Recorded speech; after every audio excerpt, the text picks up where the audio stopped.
جلال پور پیروالا میں الخدمت فاؤنڈیشن کی جانب سے تحصیل ہیڈ کوارٹر ہسپتال میں مریضوں کی عیادت کی گئی اور فوڈ پیکٹس بھی تقسیم کیے گئے۔ مزید جانتے ہیں جلال پور سے ہمارے نمائندے محمد عطا ساکی سے۔ جی عطا ساکی، آگاہ کیجیے۔ جی بالکل، اس وقت میں موجود ہوں جلال پور پیروالا میں THQ ہسپتال میں، جہاں پر الخدمت فاؤنڈیشن کی جانب سے مریضوں کی عیادت کی گئی اور ان میں فوڈ پیکٹس تقسیم کیے گئے۔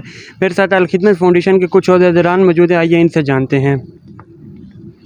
الخدمت فاؤنڈیشن پاکستان ہمیشہ ریلیف کے لیے آگے ہوتی ہے اور جہاں پر بھی ضرورت ہوتی ہے تو وہ پہلے پہنچتی ہے۔ اس کے علاوہ آج ہم جہاں پر موجود ہیں THQ ہسپتال میں، ہم نے یہاں مریضوں کی عیادت بھی کی اور مریضوں میں فوڈ پیکٹ بھی تقسیم کیے، اور یہاں پر مزید غربا میں بھی یہ فوڈ پیکٹ تقسیم کیے جائیں گے۔ جی بالکل، ان کا کہنا ہے کہ یہ خدمت کا سلسلہ ہمیشہ کی طرح جاری رہے گا۔ جی